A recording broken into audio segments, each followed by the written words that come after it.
Welcome to bright smark YouTube channel. Today we're discussing about the quantitative aptitude లో part 3 చూద్దాము. దాంట్లో వచ్చేసి lesson number వచ్చేసి 7 profit and loss అనమాట. జనరల్గా వచ్చేసి కాస్ట్ అంటే ఏంటంటే the price which an article is purchased. అంటే ఏదైనా ఒక ఆర్టికల్ మనం పర్చేజ్ చేస్తే దాన్ని వచ్చేసి కాస్ట్ ప్రైస్ అంటారు. ఫర్ ఎగ్జాంపుల్ చూద్దాం. A shop keeper buys a fan for 1000 rupees. అంటే 1000 రూపీస్ పర్చేజ్ చేస్తే దాన్ని వచ్చేసి మనం కాస్ట్ ప్రైస్ అంటాం. That is equal to the 1000 rupees అన్నమాట. Next topic is selling price. Selling price అంటే మనైతే ఏదైనా ఒక ఆర్టికల్ను ఎంతకు అమ్ముతామో ఆ ప్రైస్ని వచ్చేసి మన సెల్లింగ్ ప్రైస్ అంటారు. ఎగ్జాంపుల్ వచ్చేసి the fan is sold for 1200 rupees. That is selling price is 12 rupees అని అర్థం అన్నమాట. జనరల్గా ప్రాఫిట్ అంటే ఏంటంటే selling price is greater than the cost price ఉంటే దాన్ని వచ్చేసి మనకు ప్రాఫిట్ అంటాము. ప్రాఫిట్కు ఫార్ములా ఏంటంటే జనరల్గా మనం ప్రాఫిట్ ఎట్లా క్యాలిక్యులేట్ చేస్తామంటే selling price minus cost price మధ్య రెండు డిఫరెన్స్ని మనం ప్రాఫిట్గా ట్రీట్ చేస్తాం అన్నమాట. నెక్స్ట్ వచ్చేసి next topic is loss. Loss అంటే ఏంటంటే cost price is greater than the selling price. అంటే మనం కొన్నదానికన్నా తక్కువ రేటుకి అమ్మితే దాన్ని వచ్చేసి లాస్ అంటాము. జనరల్గా వచ్చేసి loss equal to the cost price minus selling price అన్నమాట. ఓకే, ఇప్పుడు వచ్చేసి ఇంపార్టెంట్ ఫార్ములా చూద్దాం. ఇక్కడ వచ్చేసి ఫస్ట్ వన్ వచ్చేసి పర్సంటేజ్ ఆఫ్ ప్రాఫిట్. దాని ఫార్ములా ఏంటంటే profit divide by cost price into 100 అనమాట. Next second one is percentage of loss అనమాట. That is equal to the loss divide by cost price into 100. అంటే ఇప్పుడు ఈ రెండిట్లో ఏం గమనించామంటే ఎప్పుడు చూసినా కూడా ఇనిషియల్ వచ్చేసి కాస్ట్ ప్రైజే కాబట్టి డినామినేటర్లో వచ్చేసి ఎప్పుడు చూసినా కాస్ట్ ప్రైస్ మాత్రమే కన్సిడర్ చేయాలి. Okay, next third one is selling price for a profit. జనరల్గా మనకు ప్రాఫిట్ కావాలంటే selling price minus cost price divided by cost price into 100 అన్నమాట formula.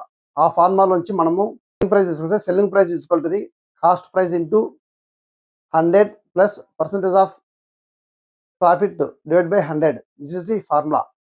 Third one is selling price for a profit. ప్రాఫిట్లో ఉన్నప్పుడు selling price ఎట్లా calculate చేస్తామంటే selling price equal to the cost price into 100 plus profit divided by 100 అన్నమాట. This formula.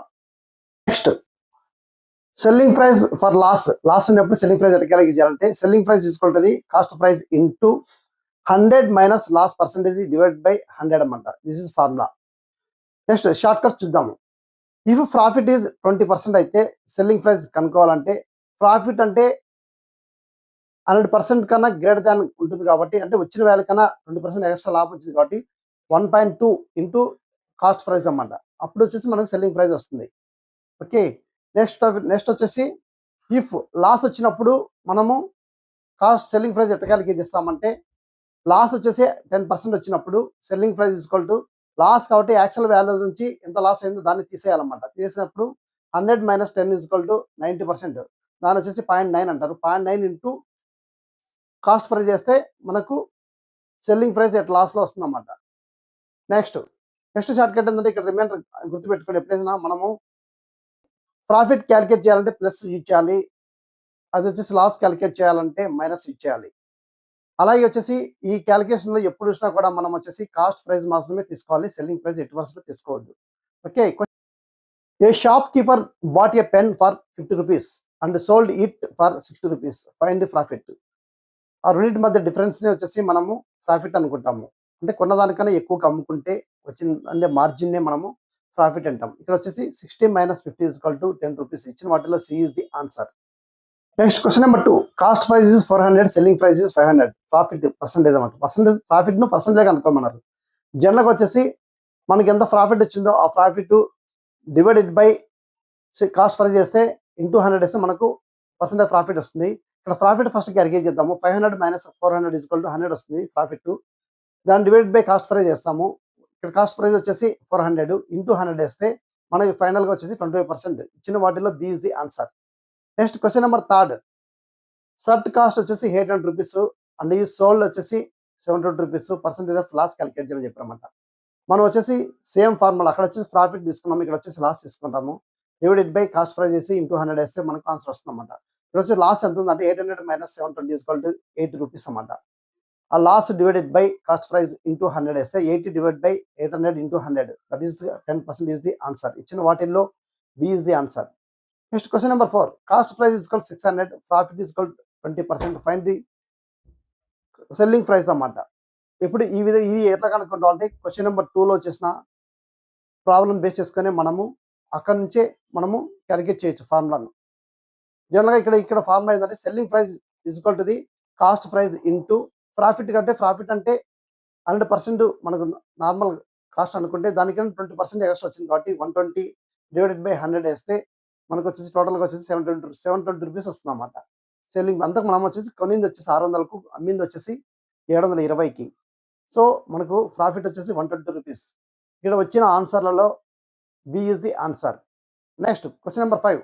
Cost price వచ్చేసి 500 rupees, loss వచ్చేసి 10%, find this selling price అన్నమాట. Selling price calculate చేయాలంటే మనకు కాస్ట్ ప్రైస్ ఇంటూ మనం loss వచ్చేసి ఎంత అయినాము 10% అయినాము. టోటల్ వచ్చేసి మనకి ఎప్పుడైనా 100% కాబట్టి దాంట్లో వచ్చి 10% చేస్తే 90% లాస్ అన్నమాట. 90% డివైడెడ్ బై 100 అంటే సెల్లింగ్ ప్రైస్ ఎట్లా చేయాలంటే కాస్ట్ ప్రైస్ ఇంటూ అంటే 500 లాస్ చేసిన తర్వాత వచ్చినది అన్నమాట.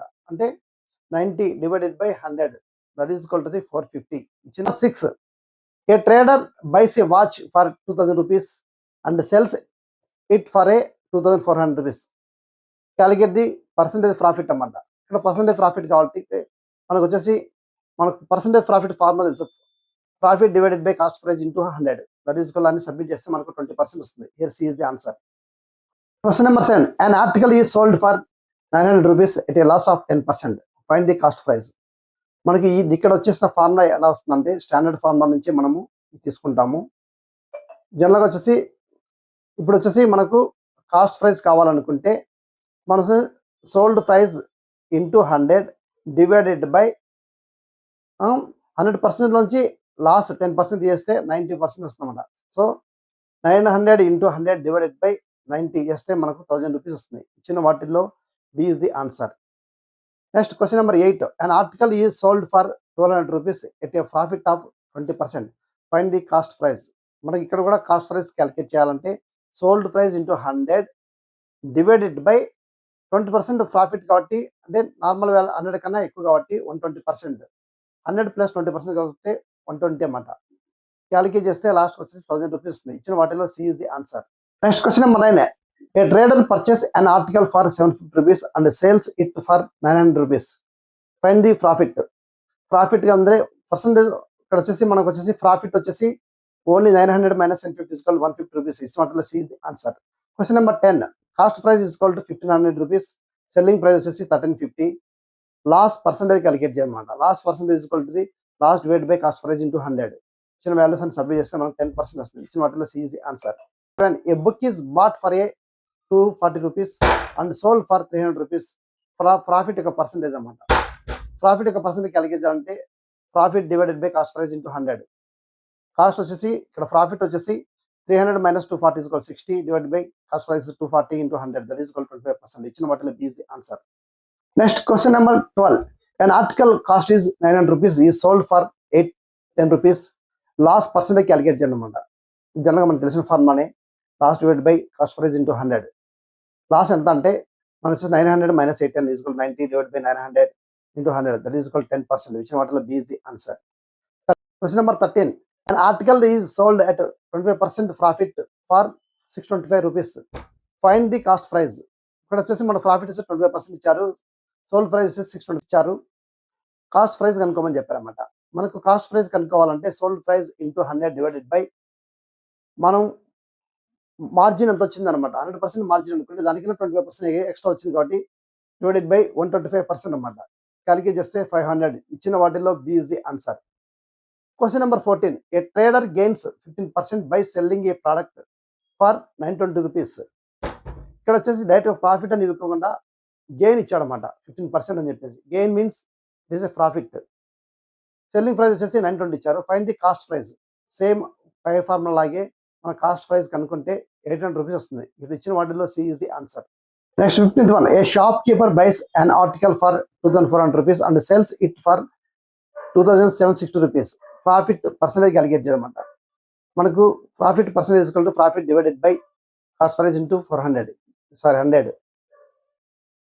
Profit percentage equal to profit మనకు వచ్చేసి 2760 మైనస్ 2,400 వేస్తే 360 rupees profit divide by cost price 2,400 into 100 that is equal 15%. ఇచ్చిన వాటిలో B is the answer. Next topic is simple interest and compound interest అన్నమాట. బేసిక్ టర్మ్ ఇక్కడ బేసిక్ టర్మ్స్ వీటిలో ఉండే terms ఏంటంటే ప్రిన్సిపల్ అమౌంట్ అంటే ఏదైనా అమౌంట్ మనం వచ్చేసి అప్పు తెచ్చుకున్నా లేకపోతే మనం ఇన్వెస్ట్మెంట్ చేసిన దాన్ని ఇనిషియల్ గా చేసేదాన్ని మనం ప్రిన్సిపల్ అమౌంట్ అంటారు. ఇప్పుడు ఫర్ ఎగ్జాంపుల్ చూద్దాము. If you deposit 10,000 rupees in a bank, 10,000 bank లో ఇన్వెస్ట్ చేసినామంటే ఆ ఇన్వెస్టెడ్ అమౌంట్ వచ్చేసి మన ప్రిన్సిపల్ అమౌంట్ అంటారు. That is equal to the 10,000 rupees అన్నమాట. తర్వాత వచ్చేసి రేట్ ఆఫ్ ఇంట్రెస్ట్ అన్నమాట. రేట్ ఆఫ్ ఇంట్రెస్ట్ అంటే ఏంటంటే పర్ ఇయర్ కి మనకు వచ్చే ప్రిన్సిపల్ అమౌంట్ కాకుండా ఎక్సెస్ వచ్చే అమౌంట్ ని మనం వచ్చేసి రేట్ ఆఫ్ ఇంట్రెస్ట్ అంటారు. ఎగ్జాంపుల్ చూద్దాం. 8% పర్ యానం మనకి ఇంట్రెస్ట్ వస్తుంది అనుకుంటే దాన్ని ఏమంటారంటే దాని వచ్చేసి లెటర్ వచ్చేసి ఆర్తో ఇండికేట్ చేస్తారు. That is equal to the 8% అన్నమాట. Next time, the period of for which money is borrowed. మనం ఎంత కాలం అయితే అప్పు తీసుకుంటామో లేకుంటే ఎంత కాలం అయితే మనం ఇన్వెస్ట్మెంట్ చేస్తామో ఆ టైంని వచ్చేసి టైం పీరియడ్ అంటారు. దాన్ని నోటేషన్ వచ్చేసి టీ రిప్రజెంట్ చేస్తాము. ఇక్కడ ఎగ్జాంపుల్ వచ్చేసి 5 years టైం అనుకుంటే T is equal to 5 years అనమాట. నెక్స్ట్ వచ్చేసి ఇంట్రెస్ట్ అంటే లేదు, ప్రిన్సిపల్ అమౌంట్ కన్నా మనం ఎంతైతే అమౌంట్ ఎంత కాలానికి అయితే ఇన్వెస్ట్ చేసిన తర్వాత మనకి ఎక్స్ట్రా అమౌంట్ వస్తుందో దాన్ని వచ్చేసి మనం ఇంట్రెస్ట్ అంటామన్నమాట. సింపుల్ ఇంట్రెస్ట్ ఫార్ములా చూద్దాము. PRT divide by 100. ఇయర్ వచ్చేసి P is principal amount, R వచ్చేసి రేట్ ఆఫ్ ఇంట్రెస్ట్, టీ వచ్చేసి టైము, ఇదన్నమాట. నెక్స్ట్ వచ్చేసి మనము ఫైనల్ అమౌంట్ కావాలి అనుకుంటే principal amount plus simple interest రెండు సమ్ చేస్తేనే మనకు ఫైనల్ అమౌంట్ వస్తుంది. Okay, difference between the compound interest and simple interest is equal to the principal amount into R square divided by 10,000 is the formula. అక్కడ example P is equal to 2,000, R is equal 10%. Difference calculate చేయమన్నారు సిఐకి and ఎస్ఐకి. Difference is equal to the principal amount వచ్చి 2,000, మనకు వచ్చేసి are is equal to 10 ఇచ్చారు కాబట్టి 10 square is equal to 100 divide by 10,000 that is equal to the 20 rupees. That is the answer. Okay, question number 1, find simple interest on principal amount 5,000 at interest వచ్చేసి 10% per annum for 2 years period అన్నమాట. ఇప్పుడు వచ్చేసి మనము simple interest calculate చేయాలంటే formula ఏంటంటే PTR by 100. P ఇచ్చారు, R ఇచ్చారు, T ఇచ్చారు. క్యాలిక్యులేట్ చేస్తే మనకు 10,000 దట్ ఈస్ ది ఇచ్చిన వాటిలో ఆన్సర్ వచ్చేసి సి అనమాట. అలా కాకుండా టోటల్ అమౌంట్ కనుక్కోవాలనుకుంటే principal amount plus simple interest రెండు యాడ్ చేస్తే 6,000 వస్తుంది అనమాట. Next question number 2, find simple interest on 8,000 rupees at 5% for 3 years అనమాట. ఇప్పుడు సింపుల్ ఇంట్రెస్ట్ ఫార్ములా ఏంటంటే same formula PTR by 100 that is అన్ని వాల్యూ సబ్మిట్ చేస్తే 1,200 వస్తుంది. ఇచ్చిన వాటిల్లో C is the answer. Next question number 3, sum becomes 11,500 in 3 years at interest వచ్చేసి 10%. అంటే వచ్చేసి మనకి ఏమి ఇచ్చారంటే సింపుల్ ఇంట్రెస్ట్ వచ్చేసి 11,500 ఇచ్చారు, T is equal to 3 years ఇచ్చారు, ఆర్ ఈజ్ ఈక్వల్ 10% ఇచ్చారు. ప్రిన్సిపల్ అమౌంట్ ఇక్కడ కనుక్కోవాలన్నమాట. జనరల్గా మనకు ఫార్ములా ఏంటంటే పీటీఆర్ డివైడ్ బై 100 అన్నమాట. ఇక్కడ వచ్చేసి మనము పీని కనుక్కోమని చెప్పారు. దాంట్లో మనం వాల్యూ సబ్మిట్ చేస్తే మనకు వచ్చేసి ఫైనల్గా వచ్చేసి 8,846 మనకు ఆన్సర్ వస్తుంది. కానీ ఇక్కడ ఇచ్చిన వాటిల్లో మనకు వచ్చేసి 10,000 ఇచ్చారన్నమాట. అంటే ఆప్షన్స్ కరెక్ట్గా లేవు ఇక్కడ. కానీ ప్రొసీజర్ అయితే మనం గుర్తుపెట్టుకోండి. ఒకవేళ మనకు 10,000 రావాలి అనుకుంటే అక్కడ సింపుల్ ఇంట్రెస్ట్ వచ్చేసి 11,500 కాకుండా 13,000 ఉండాలి. మనకి ఏంటంటే మనకు ఇచ్చిన ఆన్సర్ మనకు వచ్చేసి జనరల్గా వచ్చేసి ప్రొసీజర్ పర్ఫెక్ట్గా నేర్చుకోండి. సింపుల్ ఇంట్రెస్ట్ ఫార్ములా ఏంటంటే పీటీఆర్ డివైడ్ బై 100 అనమాట. పి అంటే ప్రిన్సిపల్ అమౌంట్, టీ అంటే time, R is equal rate of interest divide by 100. Formula మనకు తెలిస్తే మనము కరెక్ట్గా క్యాలిక్యులేట్ చేయొచ్చు. Next question number 4, simple interest వచ్చేసి 900 ఇచ్చారు, ప్రిన్సిపల్ అమౌంట్ వచ్చేసి 3,000 ఇచ్చారు, రేట్ ఆఫ్ ఇంట్రెస్ట్ వచ్చేసి 10% ఇచ్చారు. Find the time. Same formula submit చేసి టీకి ఫైండ్ చేస్తే 3 years. ఇచ్చిన వాటిల్లో B is the answer. Next question number 5, principal amount వచ్చేసి 4,000, టైం వచ్చేసి 5 years ఇచ్చారు, సింపుల్ ఇంట్రెస్ట్ వచ్చే అమౌంట్ వచ్చేసి 2,000 ఇచ్చారన్నమాట. ఫైండ్ ది రేట్ కనుక్కోమని చెప్పారు. ఇక్కడ వచ్చేసి మనకు సేమ్ ఫార్మానే simple interest equal to PTR divide by 100. Formula వచ్చేసి మనం ఆర్ క్యాలిక్యులేట్ చేస్తే ఆర్ ఈక్వల్ 10%. ఇచ్చిన వాటిలో B is the answer. Next topic is compound interest. Compound interest అంటే మనము ప్రిన్సిపల్ అమౌంట్ తర్వాత సమ్ ఇంట్రెస్ట్ వచ్చిన తర్వాత ఆ రెండింటి మీద రెండు కలిపి మళ్ళీ ప్రిన్సిపల్ అమౌంట్ వేసి దాని మీద వచ్చే ఇంట్రెస్ట్ని కాంపౌండ్ ఇంట్రెస్ట్ అంటారు అనమాట. వాటికి మనం వచ్చేసి ఫస్ట్ ఇనిషియల్గా వచ్చేసి ఫైనల్ అమౌంట్ కనుక్కోవాలి. మనం ఫైనల్ అమౌంట్ వచ్చిన తర్వాత దాంట్లో నుంచి ప్రిన్సిపల్ అమౌంట్ తీస్తే మనకు కాంపౌండ్ ఇంట్రెస్ట్ వస్తుంది అనమాట. మనం ఫైనల్ అమౌంట్ కనుక్కోవడానికి ఫార్ములా ఏంటంటే P of 1 plus R divided by 100 whole the power of NT అనమాట. ఇక్కడ వచ్చేసి ఏ అంటే ఫైనల్ అమౌంట్ అని, పి ఈజ్ ప్రిన్సిపల్ అమౌంట్ అని, ఆర్ అంటే యాన్యువల్ రేట్ అని, ఎన్ ఈజ్ ఈక్వల్ టు అంటే ఒక ఇయర్లోనే ఎన్నిసార్లు కాంపౌండ్ ఇంట్రెస్ట్ పెరిగింది అనేది ఎన్ వాల్యూ అనమాట. T is equal to time అని, అది that is the formula. Next compound interest ఏంటంటే CI is equal to final amount minus principal amount, దాని డిఫరెన్స్ని కాంపౌండ్ ఇంట్రెస్ట్ అంటారు అనమాట. Next question number 6, find the amount calculate చేయమన్నారు. Principal amount 10,000 ఇచ్చారు, compound interest వచ్చి 10% ఇచ్చారు, టైం వచ్చి 2 years ఇచ్చారు. మన ఫైనల్ అమౌంట్ కనుక్కోవడానికి ఫార్ములా అంటే principal amount into 1 plus R by 100 divided by T అనమాట. ఎన్టీ ఎన్ వచ్చేసి కాన్స్టెంట్గా వచ్చేసి 1 తీసుకుంటాము. ఇక్కడ వచ్చేసి టీ ఈజ్ ఈక్వల్ టు 2 ఇచ్చారన్నమాట. మనం వచ్చేసి ఇక్కడ బ్రాకెట్లో వచ్చేసి ఎప్పుడు వచ్చినా కూడా మనం డెసిమల్లోనే తీసుకోవాలి. 10,000 ఇంటూ 1.1 హోల్ స్క్వేర్ క్యాలిక్యులేట్ చేస్తే మనం ఫైనల్గా వచ్చేసి 12,100. ఇచ్చిన వాటిలో B is the answer. Question number 7, find compound interest on 5,000 rupees at 20% for 2 years. మనం వచ్చేసి కాంపౌండ్ ఇంట్రెస్ట్ కనుక్కోమని చెప్పాడు. ప్రిన్సిపల్ అమౌంట్ వచ్చేసి 5,000 ఇచ్చారు, ఇంట్రెస్ట్ రేట్ వచ్చేసి 20% ఇచ్చారు, R T is equal to 2 years ఇచ్చారన్నమాట. మనకు ఫస్ట్ వచ్చి ఇక్కడ కూడా మనం ఫస్ట్ ఫైనల్ అమౌంట్ కనుక్కోవాలి. Principal amount into 1 plus R divide by 100 whole power n into T. ఇక్కడ వచ్చేసి మనము డెసిమల్స్ అనేవి వేసుకోవాలి కాబట్టి 20% అంటే 1.2 హోల్ స్క్వేర్ వేసుకోవాలి. ఫైనల్గా క్యాలిక్యులేట్ చేస్తే మనకు 7,200 రూపీస్ ఫైనల్ అమౌంట్ వస్తుంది. దాంట్లో నుంచి ప్రిన్సిపల్ అమౌంట్ ఇస్తే మనకు కాంపౌండ్ ఇంట్రెస్ట్ వస్తుంది. ఇచ్చిన వాటిల్లో C 2,200 is the answer. Next question number 8, find the difference between the SI and CI on 2,000 rupees. 10% ఇది ఆర్ ఇచ్చారు, టీ వచ్చేసి 2 years ఇచ్చారన్నమాట. మనం వచ్చేసి సింపుల్ ఇంట్రెస్ట్ క్యాలిక్యులేట్ చేయాలంటే PTR by 100. టీ ఉంది, ఆర్ ఉంది. మనం క్యాలిక్యులేట్ చేస్తే ఎస్ఐ ఈజ్ ఈక్వల్ 400 రూపీస్ వస్తుంది. అలాగే సిఐ క్యాలిక్యులేట్ చేయాలంటే ఫస్ట్ వచ్చేసి మనము ఫైనల్ అమౌంట్ క్యాలిక్యులేట్ చేయాలి. ఫైనల్ అమౌంట్ క్యాలిక్యులేషన్ ఫార్ములా ఏంటంటే principal amount into 1 plus R divide by 100 into whole power of N of T అనమాట, ఎన్టీ. కాబట్టి మనము అదే విధంగా క్యాలిక్యులేట్ చేసి వచ్చిన అమౌంట్లోంచి 2,000 రూపీస్ ఇస్తే మనకు వచ్చేసి సిఐ వచ్చేసి 420 రూపీస్ వస్తుంది అనమాట.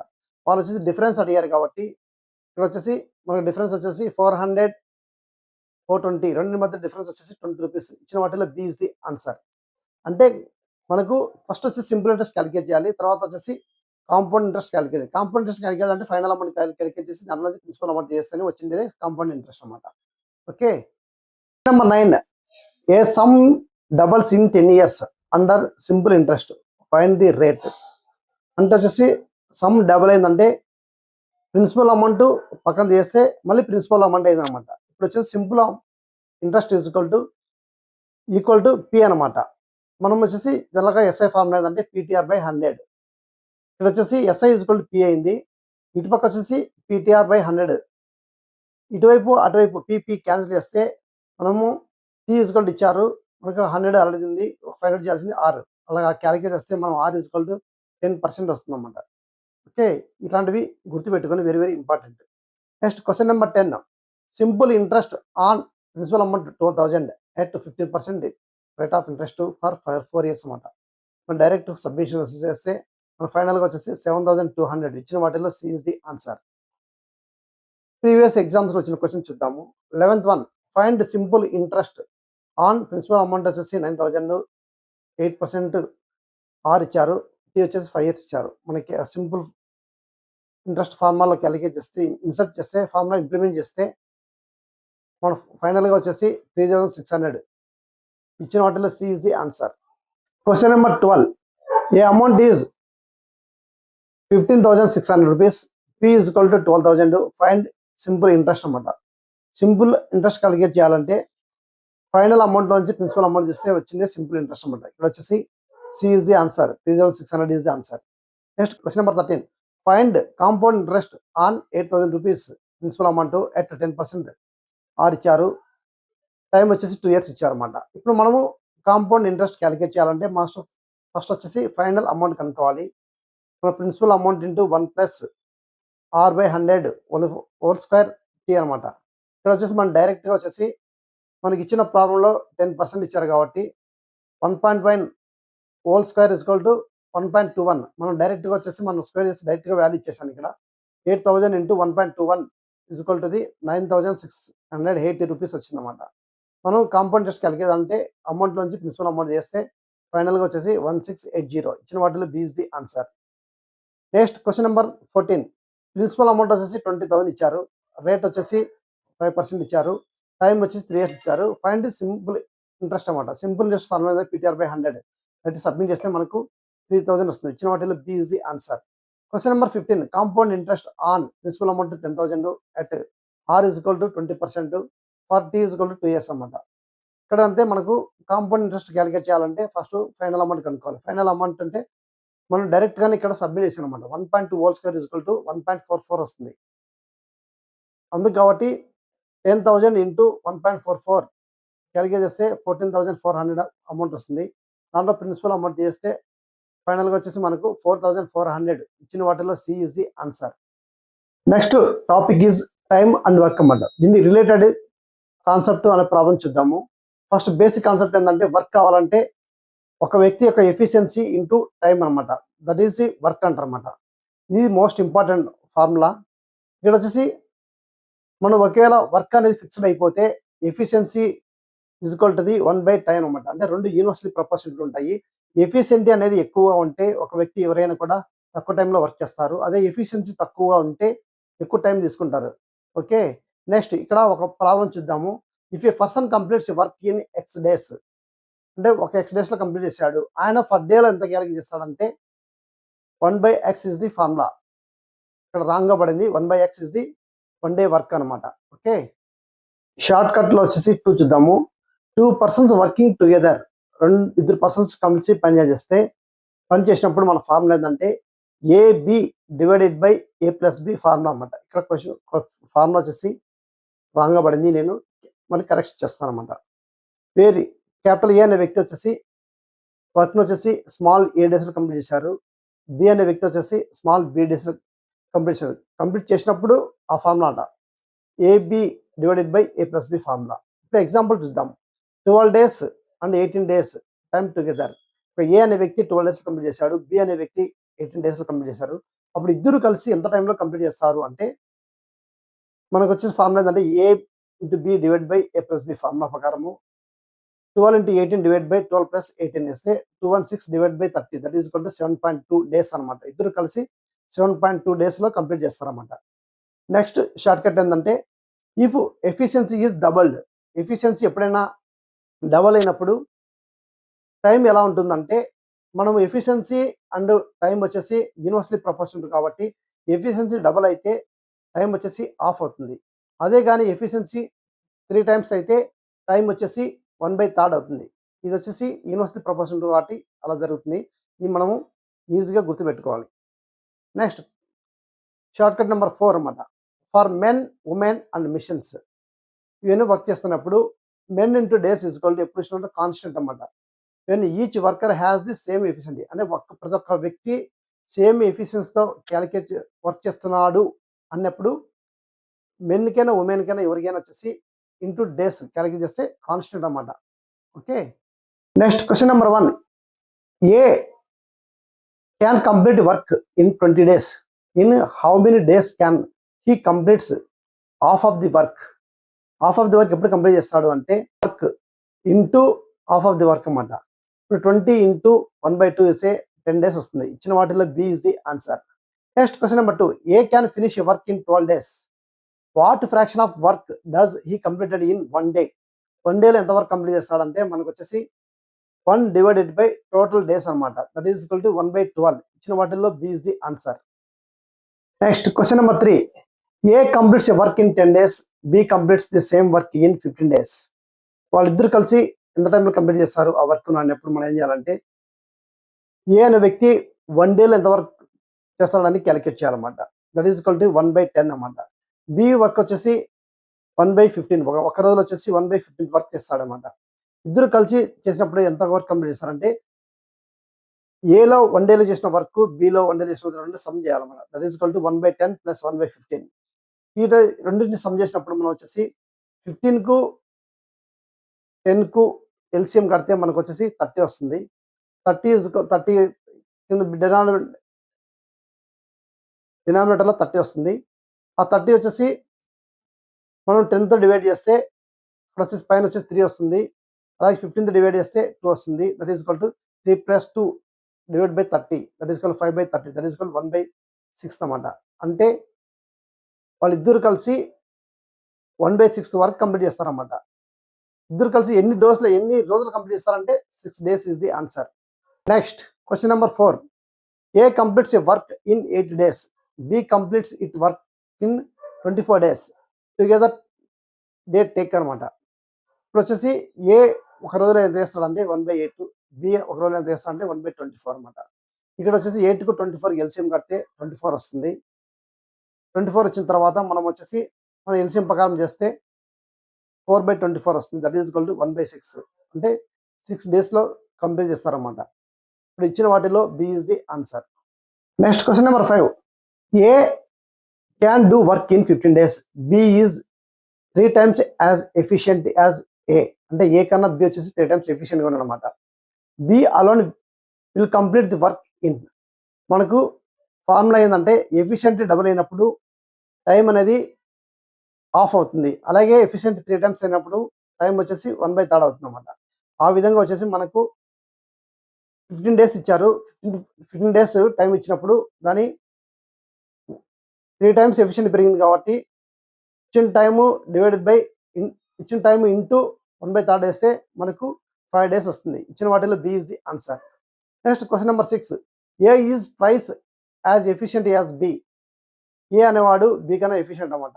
ఇఫ్ బి టేక్స్ 30 days అనమాట. ఏ అనేవాడు ఎంత టైం తీసుకుంటాడు అంటే ఇక్కడ సేమ్ ఫార్ములా ఇంప్లిమెంట్ చేయాలన్నమాట. ఎఫిషియన్సీ డబుల్ అయినప్పుడు టైం వచ్చేసి హాఫ్ అవుతుంది. సో 30 divided by 2 వేస్తే 15 days. ఇచ్చిన వాటిలో C is the answer. Question number 7. 12 men completed work in 18 days. అంటే 12 మంది కలిసి 18 days కంప్లీట్ చేస్తారు. How many men are required to complete in 12 days. అదే మనకు ఎంతమంది కావాలి 12 daysలో కంప్లీట్ చేయాలి అంటే మనకు ఆల్రెడీ ఒక ఫార్ములా తెలుసు అన్నమాట. Men into days is equal to constant అని. ఇక్కడ వచ్చేసి ఫస్ట్ దాంట్లో వచ్చేసి 12 numbers ఇచ్చారు, 18 days ఇచ్చారు. That is equal to the 12 days into men's అన్నమాట. That is equal to 12 into 18 equal to the X into 12. అంటే ఎక్స్ వాల్యూ కనుక్కుంటే మనకు 18 మంది 18 numbers కావాలి. ఇచ్చిన వాటిల్లో B is the answer. Question number 5. A can do work in 15 days, B is 3 times as efficient as A. ఇప్పుడు వచ్చేసి B alone will complete the work in. ఇప్పుడు వచ్చేసి మనకి ఏమని ఇచ్చారంటే ఏ వచ్చేసి 15 days కంప్లీట్ చేస్తాడు, బి అనే వారికి 3 times ఎఫిషియంట్ ఉంది. బి అనేవాడు ఎన్ని రోజులు తీసుకుంటాడు అని క్యాలిక్యులేట్. మనకి ఫార్ములా తెలుసు అన్నమాట. Efficiency inversely proportional to the time అన్నమాట. అంటే ఎఫిషియన్సీ డబల్ అయితే టైం వచ్చి హాఫ్ అవుతుంది, 3 times అయితే 1/3 అవుతుంది టైము. ఆ విధంగానే మనకు 15 days డివైడ్ బై 3 వేస్తే 5 days. ఇచ్చిన వాటిలో B is the answer. Question number 6. A is twice as efficient as B. If B takes 30 days, A ఎంత తీసుకుంటాడంటే మనకి ఎఫిషియంట్ డబల్ అయింది కాబట్టి టైం వచ్చి హాఫ్ అవుతుంది. 30 divided by 2 is equal to 15 is the answer. Next question number 7. 12 men complete a work in 18 days. 12 numbers వచ్చి 18 days లో work complete చేయగలిగితే తర్వాత ఎంతమంది మనకు అవసరము 12 days లో కంప్లీట్ చేస్తే వర్క్ అని ఫార్ములా అనమాట. మనకి జనరల్గా మనకు ఒక ఫార్ములా తెలుసు. Men into days is equal to the constant value అనమాట. అంటే 12 men ఇంటూ 18 days లో కంప్లీట్ చేస్తే అదే 12 days లో ఎంతమంది కావాలంటే 12 into x అనమాట. అక్కడ ఎక్స్ వాల్యూ రెండు ఈక్వల్ చేసి మనం ఎక్స్ వాల్యూ కనుక్కుంటే 18 men కావాలి. 18 men. Here is the B is the answer. 8. 15 workers complete a job in 16 days. How many days will 20 workers take అంటే 15 మంది వచ్చేసి 16 రోజులు చేశారు. 20 రోజులు చేయడానికి ఎంతమంది కావాలి అనమాట. మనకు ఆల్రెడీ తెలుసు men into days equal to the constant అని. ఈ 15 into 16 equal to the 20 into X value కనుక చేస్తే 12 డేస్. ఇచ్చిన వాటిలో B is the answer. Question number 9, A completes work in 25 days after working for 5 days what fraction of work remains. అంటే A complete చేసి work వచ్చేసి 25 days complete చేస్తాడు, కానీ 5 days తర్వాత వచ్చేసి ఎంత వర్క్ ఉంటుంది, రిమైనింగ్ వర్క్ కంప్లీట్ చేస్తే రిమైనింగ్ వర్క్ ఎంత ఉంటుంది అన్నమాట. మనం ఫస్ట్ వచ్చేసి 5 days first per day work అనుకోవాలి. 1/25 అనమాట. పర్ డే వచ్చేసి మనకి ఎన్ని రోజుల తర్వాత అంటే 5 డేస్ అనమాట. 5 ఇంటూ 1/25 వస్తే 5/25 దట్ ఈజ్ ఈక్వల్ టు 1/5 వస్తుంది అనమాట. టోటల్ వర్క్ వచ్చేసి మనకు 5 డేస్ అనమాట. సో 5 మైనస్ 1/5 క్యాలిక్యులేట్ చేస్తే మనకు 4/5 రిమైనింగ్ వర్క్ అనమాట. ఇచ్చిన వాటిలో C is the answer.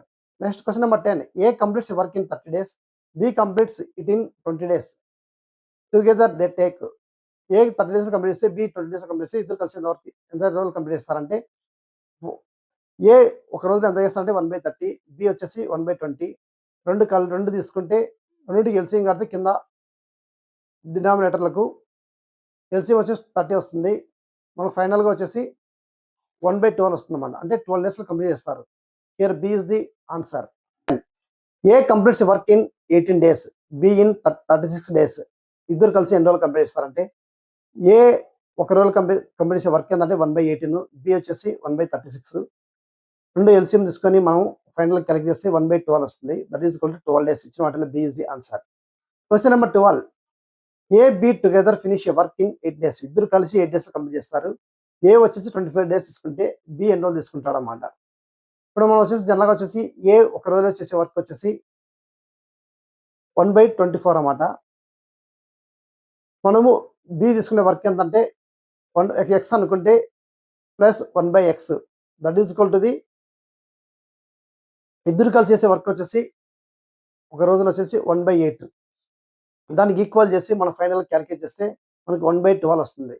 Here 12 days is the answer. ఇచ్చిన వాటిలో B is the answer. Next question number 13, 20 men completed work in 15 days. How many men are needed to finish the work in 10 days? మనకు వచ్చేసి men into days equal to constant formula తెలుసు. దాంట్లో submit చేస్తే రెండు equal చేయాలన్నమాట. 20 into 15 equal to X into 10. X value calculate చేస్తే 30. ఇచ్చిన వాటిలో బి ఇస్ ది ఆన్సర్.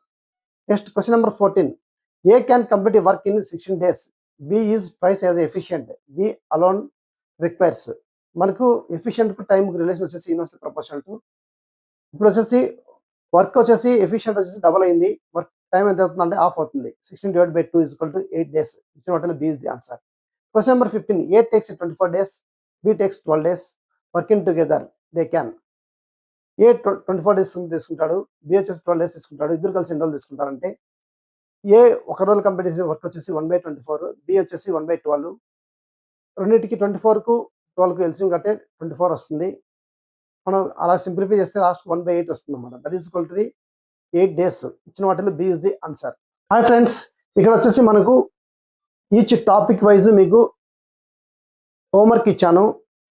అలాగే వచ్చేసి లాస్ట్లో వచ్చేసి ఆన్సర్లు కూడా ఇచ్చాను. మీరు లెసన్ విన్న తర్వాత ఒకసారి ప్రాక్టీస్ చేయండి. అలాగే ఆన్సర్లు లాస్ట్లో చెక్ చేసుకోండి.